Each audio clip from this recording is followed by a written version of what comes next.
Hello, everyone, and welcome to Canadians with Disabilities and their Allies. My name is Brent Frain. I'm the host, and today I have Dan Trays joining me from Toronto, Ontario. Dan's going to be talking about the mayoral by-election, and that's going to be very interesting to hear his take on what is going on in Toronto. It's going to be a nail biter, I'm sure. And it's going to talk about a little bit about PWD stuff. So I'm really looking forward to it. And so here we go. Dan, welcome to today's podcast. Before you start, Dan, we just have to say that you've done a hostile takeover of the mayor's office. We can see. Oh, there you are. Yes. Well, there's one thing. There's going to be no swear jar today because apparently that's not allowed here. But I'm coming to you live from what's known as the STC, the Scarborough Civic Center. I'm in the one of the mayor's boardrooms here. I just thought it would be a good place to do the podcast from, especially today on the by-election day. It's a pretty close race. Woke up this morning and I think Olivia Chow is leading by about 5 percentage points over Anna Bailau. Mm-hmm. So it is apparently a two-pony race here, and I just hope that by the end of the night, we have a mayor that's actually going to give a beep about the homeless and PWDs and everything else that's important in our city. Mm-hmm. That's a big chair that you got there. Well, if I don't know how to do this properly, so forgive me if it messes up, but that big chair is one of plenty. Wow. I was going to say we can call you Captain Picard. There you are. Yeah. Make it so, number one. Yes.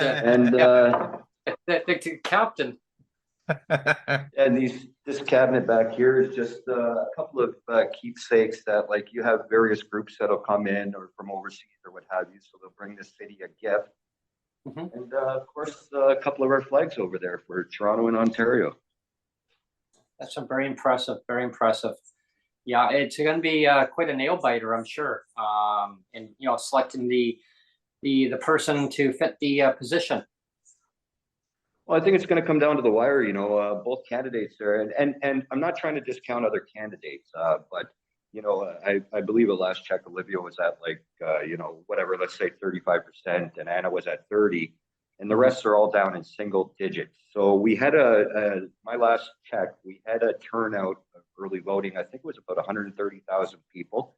Wow. So it's like I said, it's a two-pony race, and I just want people to listen and make a choice based upon what works best for the city. I think there's too much of this going back and forth, too many people positioning themselves, for certain positions. But both candidates are great candidates. They're both blasts from the past, so to speak. Olivia has, 3 or 4 decades under her belt, the wife of the late Jack Layton. And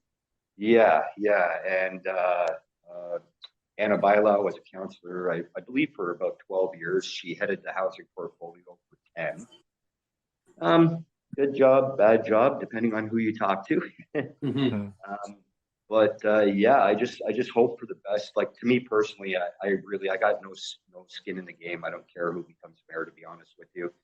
I will tell you up front, my vote was for Anna Bailau, just based upon what I know But that's what I encourage everybody to do. Even if you haven't voted yet, just take a little time today because the polls are open till 8. Just take a little time to go out and read up on them, read up on what they're going to do. Yeah, and that's basically about my thoughts on it. Yeah. Yeah, I mean, if you don't get out there and vote, then what? I mean, there's nothing to really to bitch and complain about if you don't get out there, right? I mean, because people say, "Oh, well, so got in." Well, did you vote? No. Well, yeah, that's what my parents always told me is like if you don't vote, you have no right to complain at all. So shut up. Exactly. Well, that's exactly what it is, right? And I'm going to take this opportunity to owe you guys $20. If you don't vote, you can't bitch. And what I've been telling people since last year is we had 2 elections last year, one for the province, one for the city. And 29% of people showing up, but like 75-80% of people complaining just doesn't add up, right? So somebody's not telling the truth somewhere, right? So like me, for example, in my neighborhood, I have 8 polling stations right in a 1-block radius. So anybody in my neighborhood that is mobile and says that they can't go vote or don't want to go vote, zip it, zip it, because this city is going too far down to allow another 3.5 years of not doing anything. So we got to work well with whoever does get in and just make it a team effort, right? Otherwise, it's just going to be, you might as well put it in a silent movie because we have a question from chat, Dan, and you told me that I should tell you whenever there is a question. Yeah, we have go ahead. a question from Elaine Sharp, and she's asking how many eligible voters are there in Toronto? Do you know offhand? Ooh, so in Toronto, there's There's 3.5 million people, somewhere around there. I'm gonna guess a little over 1 million. I don't know the exact number, okay, to be honest with you, but like Google I said, the early voting. Yeah, I don't have a computer here, else I'd do it for you. But like I said, I think they said last night when I checked it was 140, 150,000, somewhere around there. Early voting already cast. I'll see if I can find it. I'm gonna suggest somewhere around 1 million or more for actual ability to vote. Eligible voters, yeah. Yeah, I wasn't sure on the count from last time, but I remember the last election whenever it was, the last full mayoral election. Before the last one, actually. So it was in 2018. I believe Mayor Tory got like 220,000 votes, and second place person there was like a total of like 500,000 or 600,000 votes put out. Wow. So of a city of 3.5 million people, only 500,000. You know what I mean? Yeah. Exactly. I'm trying to Google it, and it's not an easy thing to find. Actually, it's not in my face. I can't find it. I have to like really dig. So I'm gonna say 1 million or a little bit more, because you got to remember too, right? Like we're a pretty diverse city, right? So I think it's 52% of the city is made up of people that were not actually born here. So we got to take all those considerations into factor. The past couple of years, we've had a lot of influx of people coming to the province and the city. So there's probably not an exact count on it yet, but I know, like, for example, if you don't have all your paperwork in order, if you're not a citizen, what have you, you're not voting, right? But you're still a resident that needs to be served by these elected officials. So your input is key into this election. We have a second comment already from Just Me, and I don't know who this person is, but Just Me says I do. Residents and people from people who own property in Ontario can vote as well. Oh, wow. Yeah, so it's basically if you see how the election rules go, it's you got to live in the city, you got to own property or rent property, what have you, in the municipality you want to run in. That's basically what it is. The basic election rules are what it is to vote. So you got to be 18 or over. You got to have an address in the city. You have to, I think you got to bring one piece of ID and or your voter card to vote. Yes, they have a full list there. But yeah, Just Me is exactly right. You have to be a registered voter first. You can't just walk in and say, I live at 123 Scarborough Boulevard. Yeah. No, you have 1, 2, 3, 4. Yeah, they always check your Yeah. address, I know. Yeah, totally. So I would say your best bet, like everybody should have got their voting cards, I don't know, a month and a half ago, right? So your best bet would be, if you don't have your voter card, show up with as much ID as you can. Play it like you're going to the airport. So have your address on it, what have you. And they should get you in if you're an eligible voter yet. Yeah, where are you going? How long are you going to stay? I mean, who are you voting? Yeah, no, who are you voting for? Because that's, but yeah, I know what you mean. Like have all your particulars in place and all the dots dotted and the T's crossed, right? I mean, and get out there and vote because it's very important to it's your right to vote, right? If you don't vote, like we said, there's no point bitching complaining because I mean, it's especially with the influx amount of people that are coming into into your region, and each province, there's a lot of influx going back and forth right now, right? And Well, Elaine Sharp actually had a follow-up question, and maybe this will tie into it. Is that she said, in my opinion, people who do not live there. So I guess he's talking about empty home syndrome, right? Right. She says, in my opinion, people who do not live there should not be allowed to vote. So, and that's an interesting take. And actually, Just Me says, I agree, Elaine. So, yeah, so it is true. I would say, excuse me, I would say for those people that state that, it's absolutely true. But there's also people that own property here that are, how would you say, like they don't leave it vacant. They're not waiting for the big rich, right? right. So I personally believe that those people have a right to vote too. They're paying taxes. That garbage is being picked up at their properties, water is being done at their property, and that's what is entailed within the municipal voting, right? They take care of your garbage, your housing, your transit, your police. So in that regard, I believe they should have a vote, but it's those people, and I agree with, I think you said it was Just Me that said it. If you're not a participating member of our municipality, why even open your mouth? Just go over there. You know what I mean? Because it's not going to be affecting you or any resident in the area you live in. Yeah. Right. I mean, they could have to the people that have sent the questions in on that. I mean, as an example, if the owner has now rented out their condominium or whatever it may be, right, a house, but they still own it, but now the renter's there. If that renter is actually has been renting it for a period of time, that renter now can actually vote. But technically, the owner who owns it, even though they may not live in it, renting it out, could vote. But yeah, I see Dan's point on that, Dan. I mean, that's that's definitely. Well, see, and that's the other thing too, right? Is that it's necessarily that renter is not necessarily going to be a voter, right? Because that could be a person that has just come here and rented the property because they're new here and they don't have any connection yet, right? Yeah. But yeah, like I said, if you're owning property and you're an active participating member in the community, then you better vote because it's your property taxes that are going to be going up, right? And what about candidates that don't actually live in Toronto? Because we have a follow-up question from Just Me that says we have candidates like Chris Sky that can run for office and they don't even live in the province. Right. Right. Yeah. So this is where I grow fear of being fired, right? So Chris Sky. So basically, what happens is that his address is in King City. Okay, and he also has an address in Leduc, Alberta. Somehow, some way, they had to have. I heard the rumor was that the wife somehow contacted a friend, what have you, and used that address as if they own. So if his wife owns property in Toronto, or he owns property with her in Toronto, he can still run in Toronto because he's a tax-paying member of Toronto.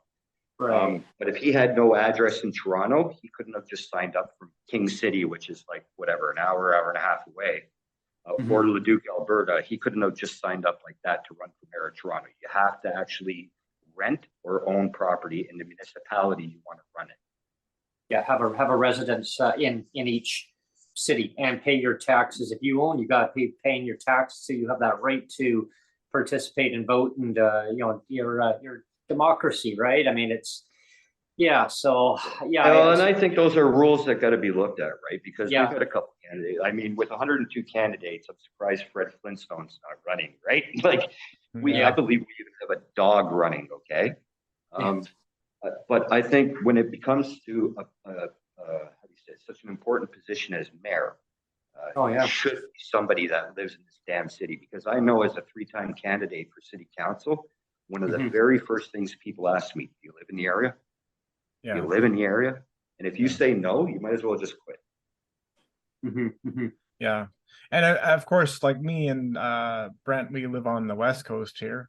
But what as far as platforms go with the different candidates, what are they saying about things like homelessness and PWD concerns and things like that?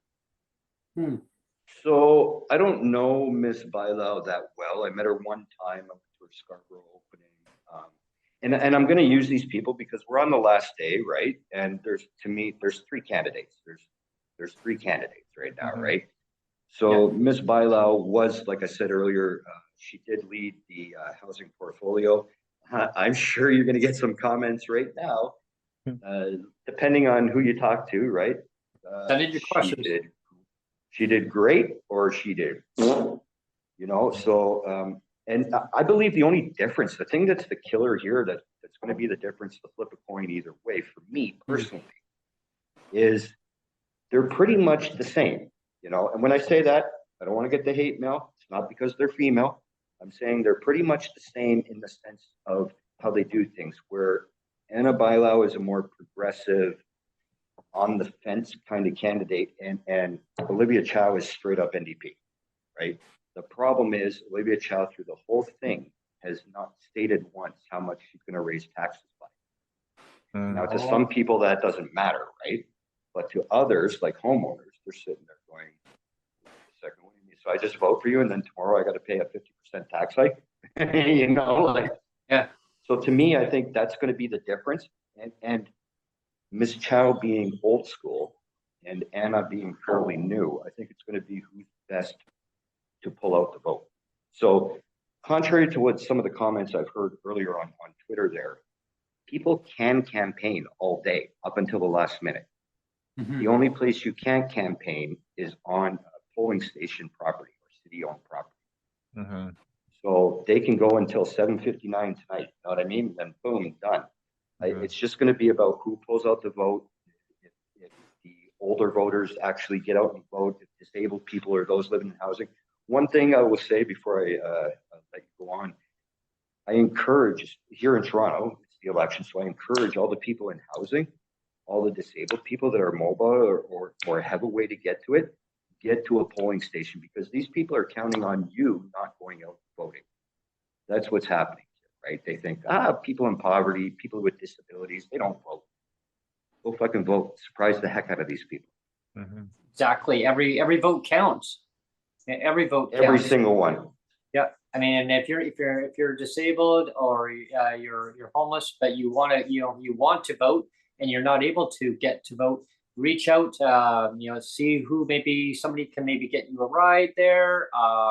Just do some networking, or if somebody knows somebody that's homeless. Let me put it this way: if somebody knows that somebody that's homeless or that's disabled that has no transportation, or maybe has transportation but can't afford the transportation to get out to the polling station, offer them a ride if you can. If you can offer them a ride to get them there and get them from point A to point B so they can get out there and vote, please do. I mean, to 7:59 p.m. Eastern time, like, get out there and vote.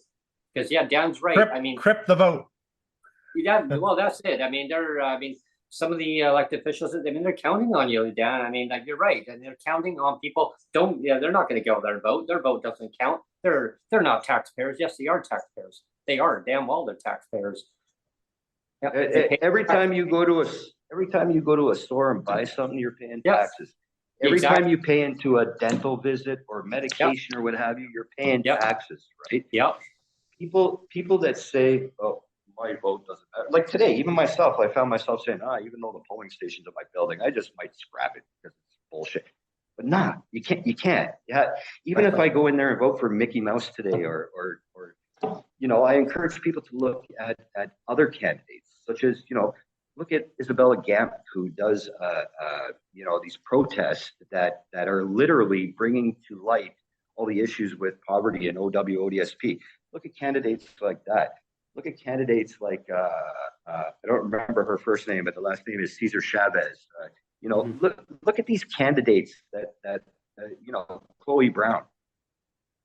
I'm smiling under here. Look at all these candidates that you hear about. You never get the full Monty of. You never hear everything they're about, because I hate to say it, but elections are run by media, man. It's that simple. Elections are run by media. Did you see an interview of, say, for example, Isabella or Chloe or Miss Chavez on CP24 or anything? No, you didn't see nothing. So how are you supposed to know unless you do your own homework, right? It's that simple. Otherwise, watch CP24 and watch City News, and you'll see who your next mayor is. Exactly. Yeah, the media outlets, they just package news up in 3-minute segments, eh? So it's just like, how many 3-minute segments can we run, and then you just throw it out there and say, there's the news of the day, but it's all spin, right? Well, it is. I put together 6, they call them programs, right? So you put together your little spiel that you want to do at each media place, and then you put it forward it to the producers as segment producers, right? I put together 6 for today. Oh, wow.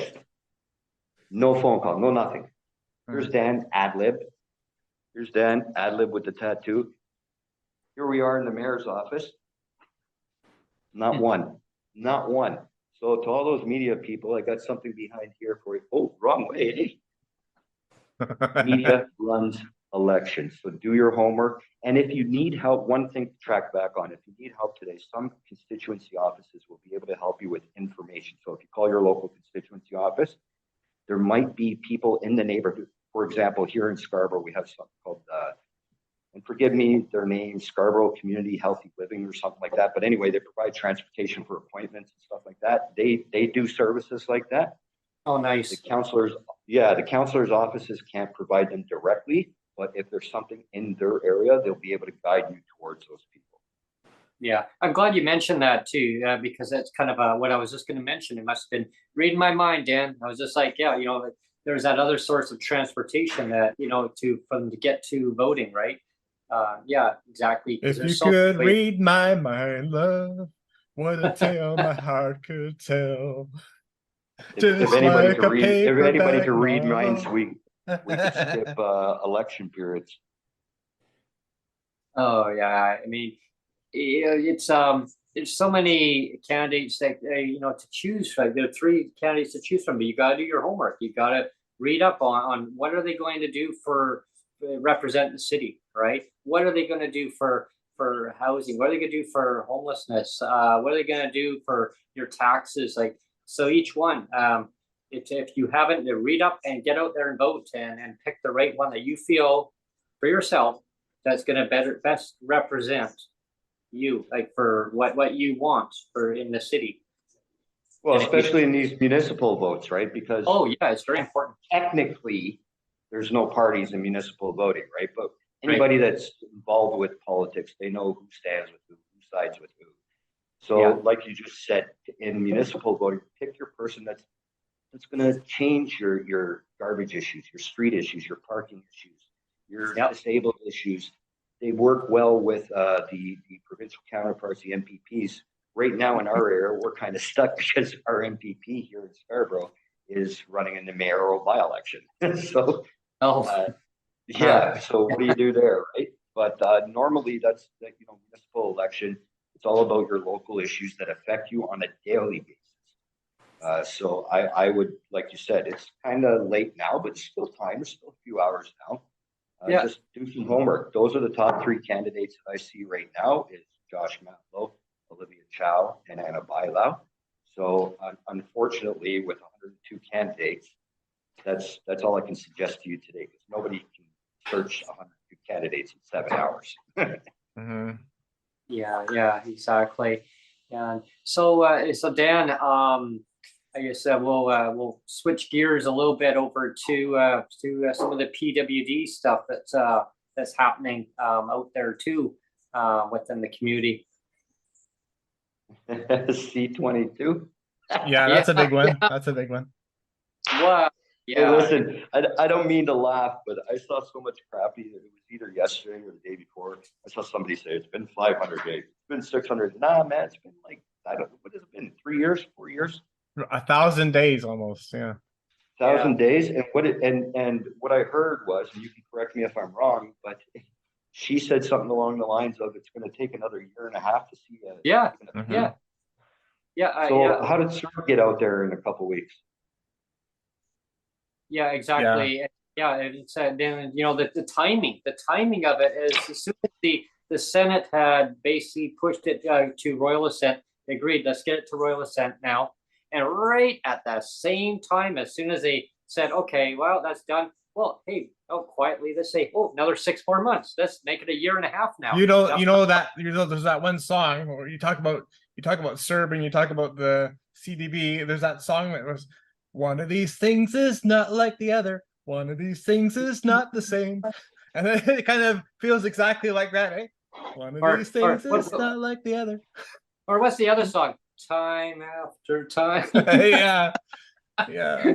You guys are either going to get me fired for mentioning Chris Sky or singing, one of the two. Well, I'm the one that's singing, so it's fine. Cyndi Lauper, Time After Time. There you go. Yeah. Exactly. Yeah. Yeah. In a bottle. No, it's hard because especially in election times, right? Like we all work on so many issues, whether it be Bill C-22, whether it be like one of your other guests, Jennifer, who does your mental wellness stuff, whether it be some other guests who do some basic income, like we all work so hard on this shit. And come election time, it seems like the 72-hour period before and after elections, it's just a free for all of anybody saying what they want to get the person in. That's just not the way we're going to affect change, right? It makes for great news clips. I could sit here and talk trash about at least 25 of the candidates are up here now, right? But that's not going to solve anything, right? We need somebody that's going to hit the ground running, whether it be on the municipal, provincial, or federal level, and then coordinate with each other. So whether it's a federal issue like C-22, whether it's a provincial issue like ODSP rates, or whether it's a municipal issue like, say, I don't know, parking issues on your street, combine all those efforts, man, and then you'll turn that into this, right? All these people there, right? Like, far too often, especially here in Toronto, it's just, if it's not their idea, it's not a good idea. And that's not the way you should think about it. The thing that bugs me is you hear or you see lots of examples of the right hand doesn't know what the left hand is doing, and and then like to take Carla Quattro as an example too, like she has that excuse of like, well, how do we know who's on provincial assistance? We have no way of tracking that, and it's like, well, really, where's the T5007? It's like, wow, they've had years to figure that part out. Yeah, it's like we have no idea. Sorry. It's funny because I've had meetings with that, and they actually do know. I can tell you right now, if Carla said that, she's full of shit, because there was a time period a couple of years ago when I was on ODSP, and let's just say there were some federal liens on my income tax account. They sure as hell found out that I was on ODSP.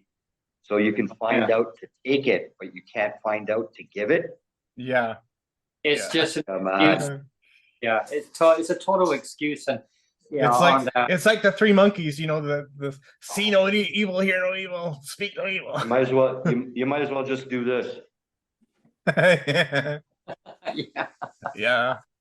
And good work to you guys, by the way, on your little trip there to the BC legislature. I think it was right on, that you guys got to meet with some people, and that's exactly what you got to do if you want to affect change, right? Get in there, know your stuff. And meet with the proper people. Like, for example, if you want to yell about your garbage, if that's a problem, you don't go to Premier Doug Ford's office or your guys' Premier out in BC. You go to the constituency office of the area that you have the problem in, right? Otherwise, you're just yelling into thin air. You think do you think if I call Doug Ford's office and start yelling about my garbage, he's going to give a shit? No. Contact his constituency staff.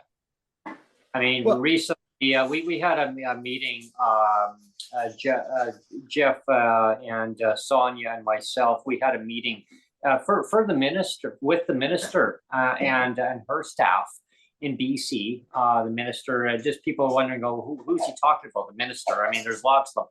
So the minister we had a meeting was the minister for disability, right? So we sat down and we had a half-hour meeting. It was very constructive meeting, very professional, right? I mean, there was obviously things that I'm sure we all wanted to say, but we kept it very professional, but right to the point of that people are in legislated poverty. We don't need like a poverty reduction. We need to eradicate poverty, right? That part of the conversation didn't fully evolve because we had to stay very focused on what we wanted to see change, right? We talked about housing, we talked about rates, we talked about a little bit about transportation, not be able to get to and from communities.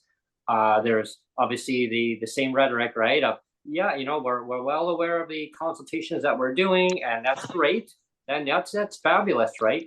But how do you conduct change now? But one thing we did as a takeaway, Dan, from the conversation that we had was, of course, there's the LICO formula that when CERB came out, right? We all know what CERB, Mr. Trudeau said, his morning show, and got up, the morning show, the Trudeau show, well, let's tune in. Maybe there's an announcement for PWD today. Nope, down the road, finally announcement. But at first, CERB came out, $2,000. People said, well, when do I get it? People kept saying, well, I don't qualify. Finally, he just said, you know what? Just apply for it. We'll figure it out later. I remember that on the screen. He goes, yeah, like that. Well, we'll figure it out later. Okay. So then PWD said, well, we need money. Oh, okay. Well, I mean, unless you made $5,000 the previous year, you don't qualify. Now, some people managed to get the money, right? Now there's repercussions going forward. Okay. So with that being said, that amount was at $2,000 in 2020. So in 2021, the LICO formula was at 2202. Now, what we learned from our conversation in our meeting that we had is that Jeff had mentioned that the amount would be at 2202 based on 2021. That's 2 years ago, the formula. We were informed that the government, provincial and federal, are not going with the LICO formula. They're going with the market basket measure. Our jaws dropped. Like if I could see Jeff, it looked like he was a dune, like it was like a blossom tomato, like he was gonna blow up. He's gonna age 10 years. I thought maybe I was just gonna go like this and go kaboom, and because the fact is the market basket measure is a different reading of the financial amount.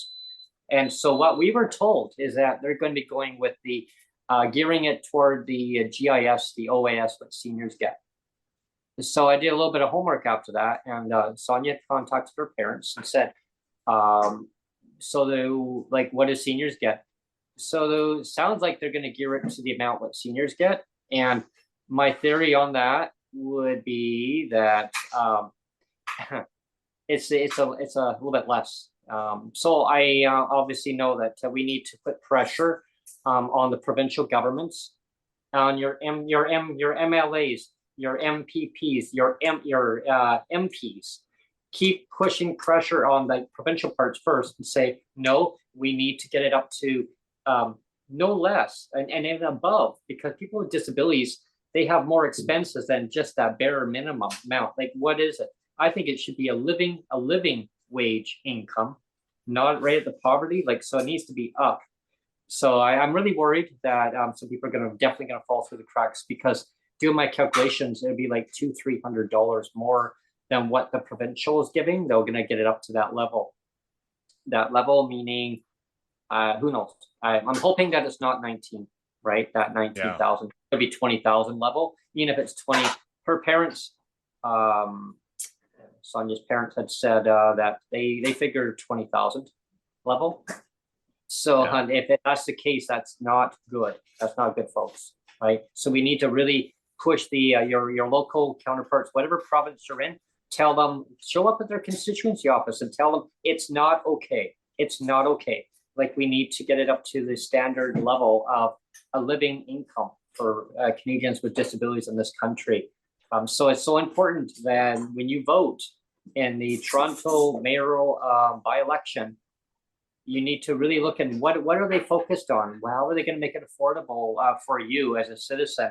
And that's just the one part, right? But they, like Dan, you're right. They have their connections on who who kind of represents them. Like, there's like a channel of which one are they more kind of geared to, like I guess whatever political party maybe they're what they kind of represent, right? So kind of do some digging at them, right? And see what I thought was cool when you were talking about your meeting with Sheila Malcolmson, though, is that you said that she made the comment that, wow, Brent, you're really active on Twitter, and you got a feeling that she was actually looking at your videos and things like that, what we're doing on YouTube. And that's important, right? Because I always joke that wouldn't it be nice to get 1 million followers, but it's also important to know who is tuning in, like well, I found it very interesting, Neil, when I said for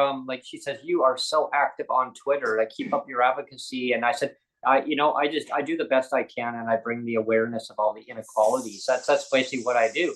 And she says, oh, I know. And I said, I have my my podcast that I do on a regular basis. Some days, some weeks are busier than other weeks. And she says, oh, I know. Yeah. So that tells me, like, that's when I phoned you and I said, she knows. And so she knows what's going on, because they talk to the counterparts. Hey, I tune into this show, or maybe they weren't watching it live. They'll watch it later.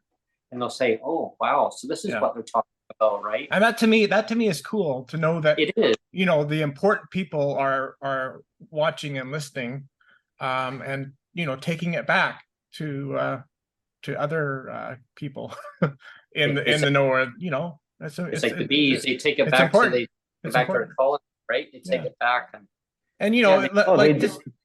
Sorry, Dan. I was just gonna finish up and say, even behind the scenes, we do what some people would say was, silly stuff with your Breaking with Brent. Sometimes you get a little silly, but it's still important advocacy. Those segments. And one of the silly things that we've done behind the scenes was we've made Tim Hortons the unofficial sponsor and stuff like that. But I've also I've also reached out to Michael Bublé, legitimately reached out to his publicist, and I am seriously trying to pursue him to get him on the show, because here's somebody that is a really he's got way more followers than we do, right? And you kind of need that. You kind of need somebody to step up and that has like a crap load of followers, that has a lot of like skin in the game, shall we say, to really pull some influence in. And so that's why I'm going after like these big reaches, right? Because I think it's important. Like, we can have fun, but it's important to get like really influential allies on our side. That can turn the tide for us, right? Yeah, it's important to have fun, but at the same time, throw in I throw in serious kind of scenarios where when I do, like, even my coffee time with Brent, right? So I did this segment with the cereal that I had, the Tim Hortons cereal on there, and it was fun. But at the same time, I kind of threw in people who haven't tuned into coffee time with Brent, it's more of a relaxed scenario. But I kind of blended in the Tim Hortons one as a promotion, as a possible sponsor for us going forward.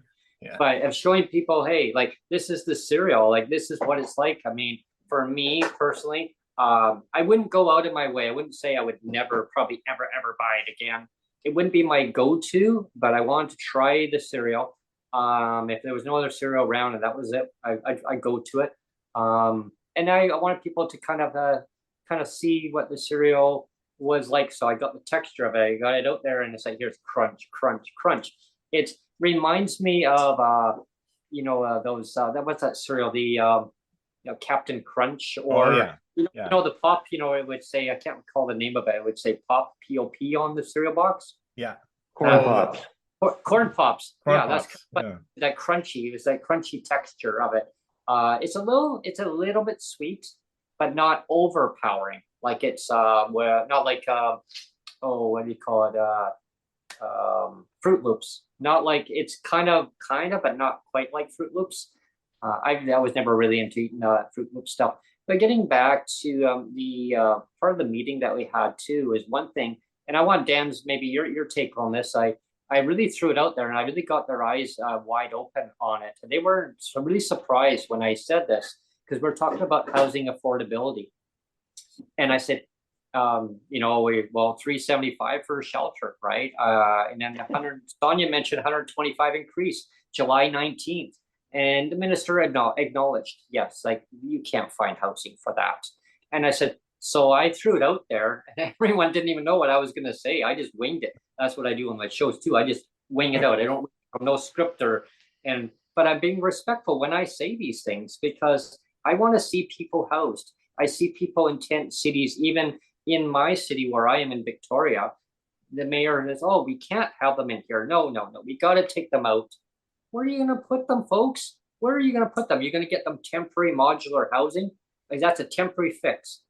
So why don't you give them permanent housing so now they can be in, and if they need treatment, which I do, I recognize that there are unfortunately, certain individuals that will need that extra help. There's and that's fine, right? Give them the treatment that they need, right? Work with that individual, work with them. Maybe they did construction for a living all their life. Maybe they did roofing. My gosh, they took painkillers. They became addicted to painkillers. Now they're on opioids. And there's so many scenarios of That happens a lot, actually. yeah. I mean, and that's why now they say it's a crisis. Now, or were they just going to go and do drugs just because? No.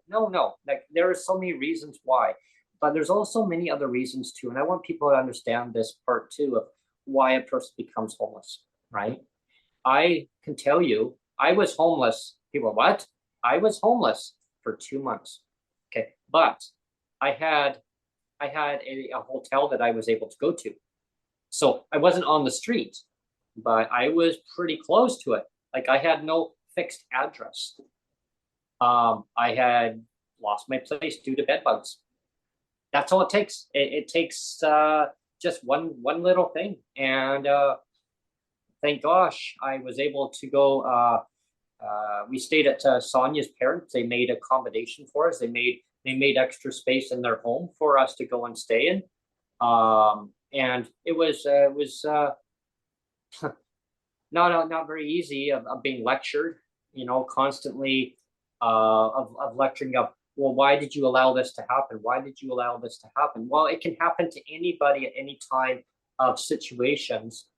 So it's like, take the first place that you find to rent. Well, we didn't want to take the first place we found to rent because it's not always the best outcome. Anyway, so we got another place. So fast forward through time, is I see people in precarious housing.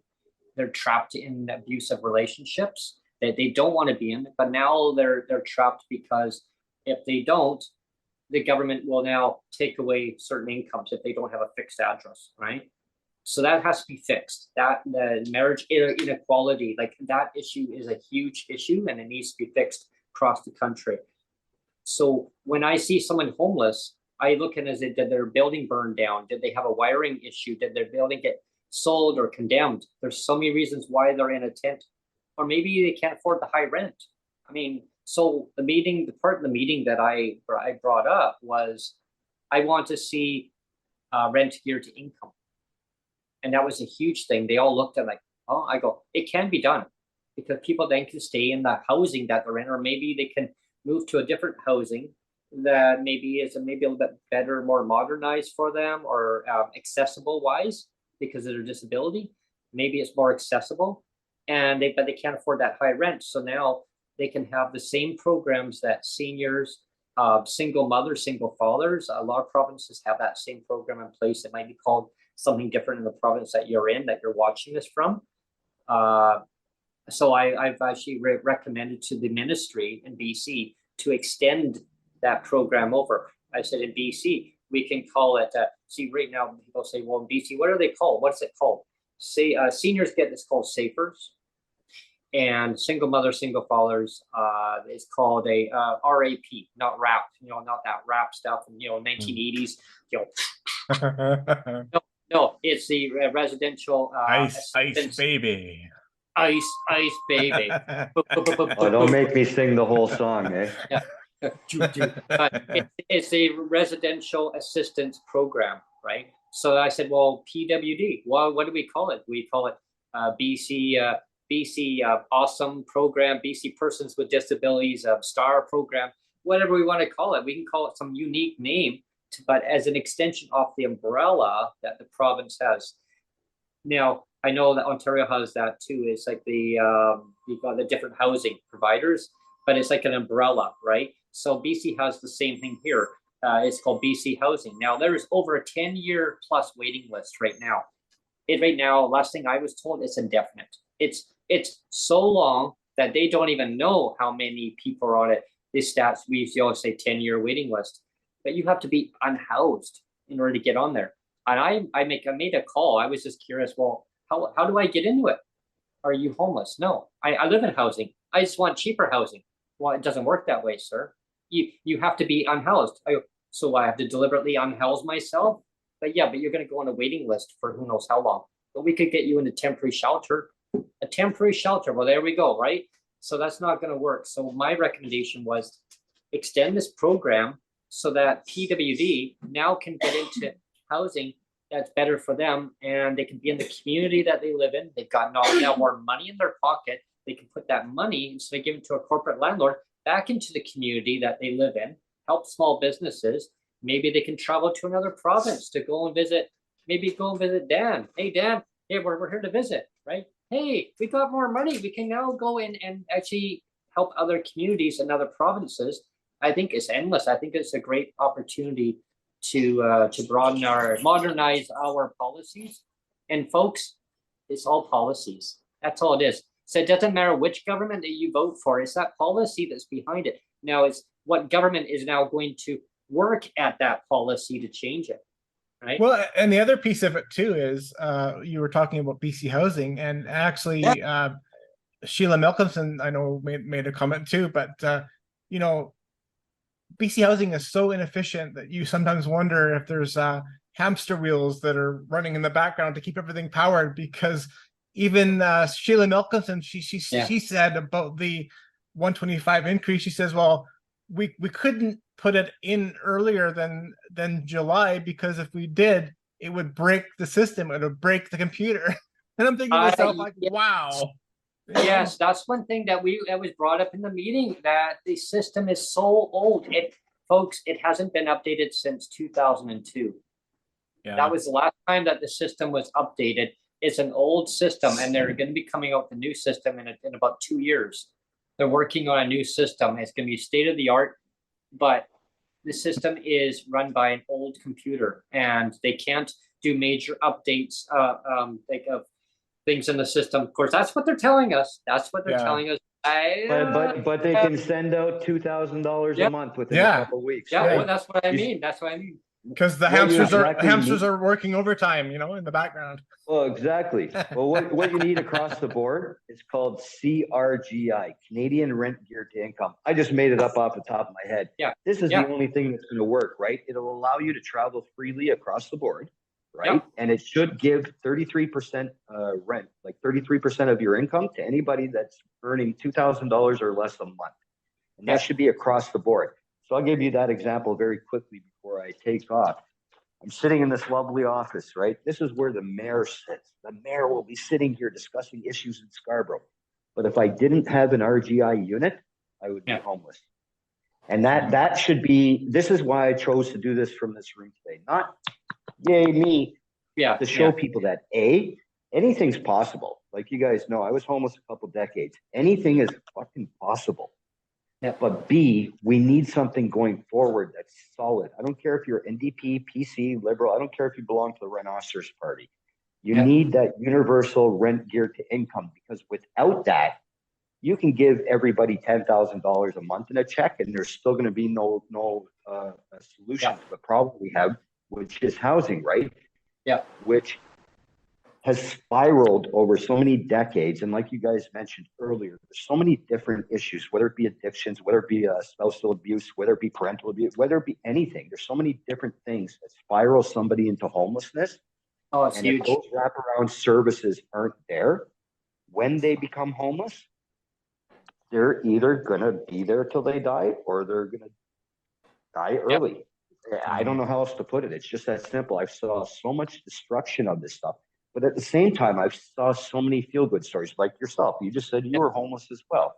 I was homeless. I know numerous people that work behind these walls that had some issues too.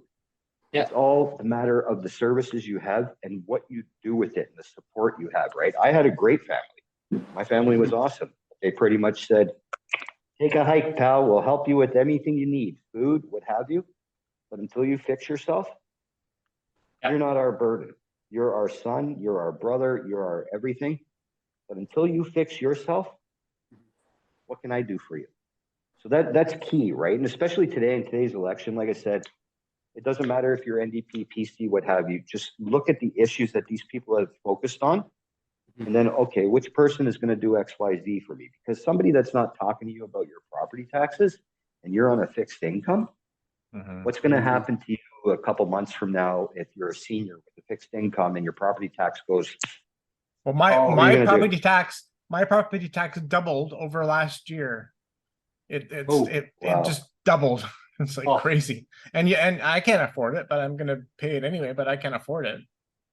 You know. I mean, exactly. And they're go ahead, I mean, Brent. you look at the rental amounts across this country. I mean, compared to even like property taxes have doubled. Rental costs. I mean, Vancouver alone. I mean, they made the top notch across the whole country. Victoria was quietly squeaking right behind. I think they fudged these numbers a bit. It's, oh hey, we're beating you. Oh, we're beating you.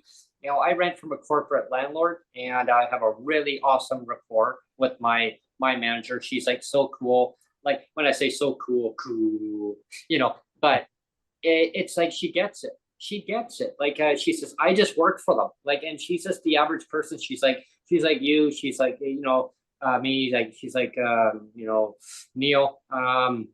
Like she's like she's been down the block. She's lived in supportive housing. She was on a 12-year waiting list. She finally had got into it at that time. Now she's not. She has her own place, but she can't afford the high rent. She cannot afford. If she were to move out of where she lives now, she says, Brent, I don't know what I would do. I could not find another cheaper place. Because I said, well, we want to move the hell out of where we live. She goes, I get it. But right now, there's nowhere affordable. You are in a safe spot. If you move, I don't want to see what would happen, right? The rent price. This is why I think 2,500. that's why I think we need an RGI. Sorry to cut you off. We do. We do need it. That's why we need a national RGI, because think about it very quickly. The average person here in Ontario gets somewhere around $1,250 a month, right? Yeah. So let's just say they do double the ODSP in fairy tale land, right? Yeah. Well, there's 2,500. Yeah, there's $2,500. But that would just pay the rental. That would just pay the rent. The rent now here in Toronto has gone to $2,501 for a one-bedroom apartment. So, double it, triple it, quadruple it, do whatever you want. It's not going to mean shit unless you do a Canadian RGI unit, Canadian RGI unit across the board. Otherwise, you're just going to, you can give me $10,000 and we can talk 20 years from now. We're going to have the same problem, right? Exactly. Yeah, that's exactly it. And my corporate landlord totally agreed with me on that. I said, I am going to be having my meeting, and she goes, really? I go, I'm going to lay it on the table. She goes, oh wow. I go, I am. I said, I told her, I'm not joking. I'm going to lay that on the table because that's what we need. And I said, I'm going to keep advocating for that. I said, sure. Because there was one minister, Dan, I know you watched the show on that one, where I had the former minister, and it's so hard to try to get the information out of them because they can't. They sign an agreement with the government that they can't. An NDI. right? Yeah. Yeah, an NDI. But quietly, he was able to release some information. And the part that really stood out was he was pissed off, he said. And I remember that one line. Remember that, Neil? He goes, "I'm pissed off," he said, because Yeah. he wanted to change, get rid of the shelter. Exactly what we're talking about now, the RGI. Because you get rid of that shelter, you get rid of that equation out of it, even in Ontario, take that out of the equation. Now PWD now can qualify for, you can now get any other housing. But as long as that little part's in there, I think it's a stipulation of saying, well, you don't have an address, you don't get that shelter. So I don't know who made it up. I think it was made once upon a time, way back when, where the policymakers, whoever designed these programs, they weren't designed. And Kim Pate mentioned it. Senator Kim Pate mentioned that just recently in her speech. I'll have to somehow get that. Maybe we can add that to the YouTube somewhere. But there was a segment just on there. I think it was about a minute and a half into the one speech. I'll find it down. I'll send it to you. She mentioned that these programs were not designed for people with disabilities. It was quite shocking to hear that. I brought that actually to my last the guest I had on there, Cheryl Hardcastle, and I mentioned to her about that part. She goes, and and she acknowledged that these programs, when they were put in place, like, they weren't designed for people with disabilities. And I have to kind of question that, like, why were they not designed way back when? Did they think that people weren't going to develop disabilities or be born with a disability? Well, And that kind of stuff. they used to lock people like you and me away, though, Brent. Yeah, I remember. They did. I mean, and that's how the policies were first developed, because people like you and me were locked away. Yeah, institutionalized. Yeah.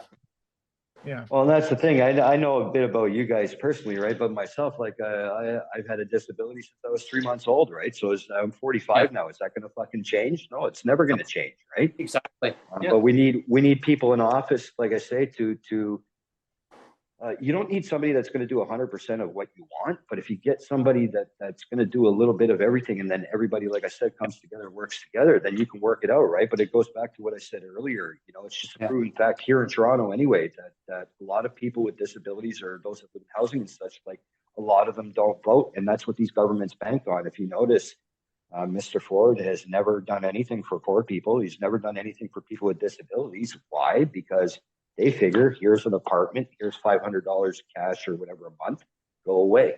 And that's just not, it's not going to cut it anymore, right?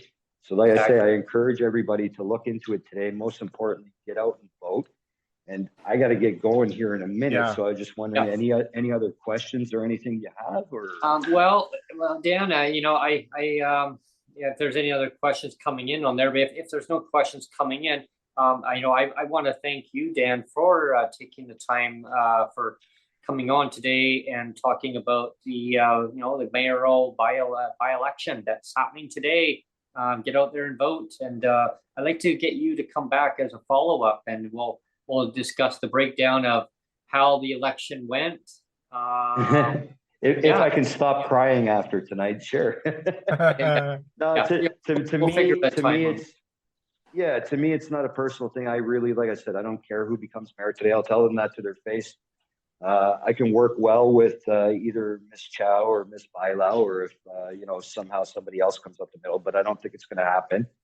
But yeah, just get out and vote, and even after the election, like I said, pay attention to the folks that I've mentioned, such as Miss Isabella. She great ideas. Even candidates like Kevin Clark. Everybody says, "Oh, this guy he's the one that tore down the stage at the debate when it first happened," right? But if you sit there and talk to these people, they got great ideas. They just need that channel to go through to put it across, right? And that's what we need here in the city, a mayor that can work well with everybody.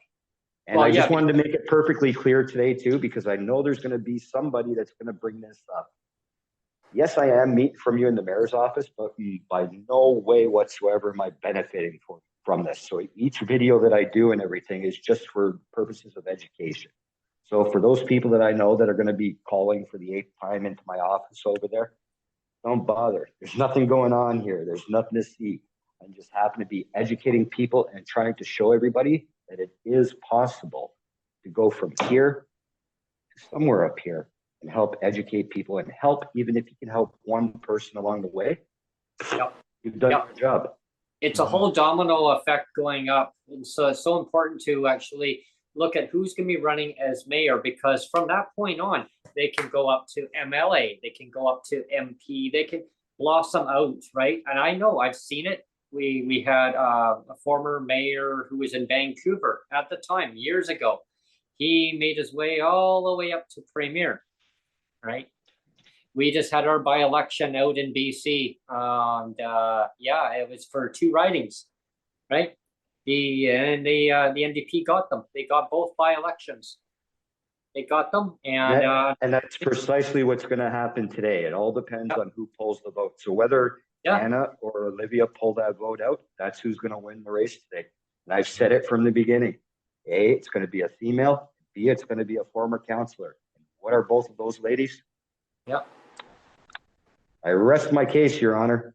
Yeah, Exactly. And so it's, you know, it's so important. I like the our conversation we had today about the Canadian RGI, you know, and so, you know, anyone watching this, keep putting pressure on your premiers of whatever province you're in. This is not a federal level, folks. This is provincial level. So I want you to keep putting pressure on each of your premiers.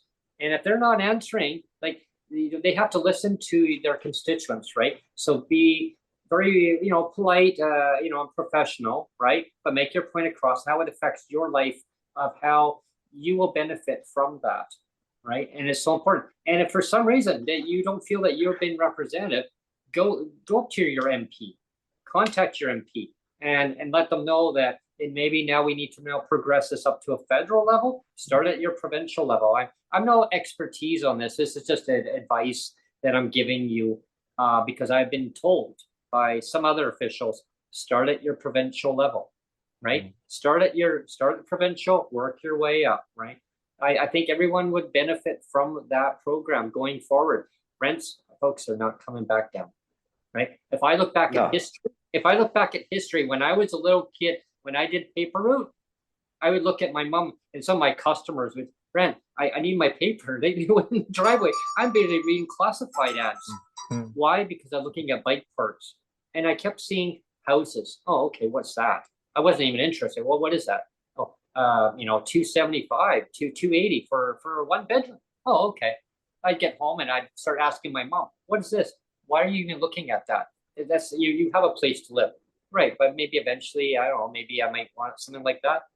Well, the government will take care of it anyway, so I wouldn't even worry about that. Well, boy, government will take care of it, right?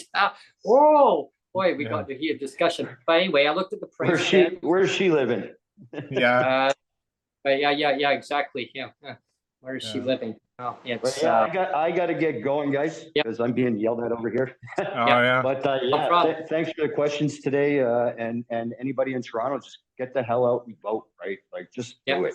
Yeah, we had a lot of feedback in the comments, but we'd be here for another hour if I was to go through them all. So yeah, no problem. I know a couple of those people. They're great people, and that's what we need. People like that getting involved and getting informed, right? And I look forward to many more to come. Yeah, all the comments that are coming in there, folks. Keep those thoughts, and then when I get Dan, when I have you back on, Dan, we'll go through some of those comments that are coming in. Have your questions 100%. up for Dan for next time. If you have any questions, and just watch for Neil Matheson's post. He's going to post out when I'm going to have you back on again, Dan. Might be in a couple of weeks or so. And when we do have you on, just have your questions lined up, and we'll go through. We'll do our best to go through each question, and we'll allow that time to go through them all.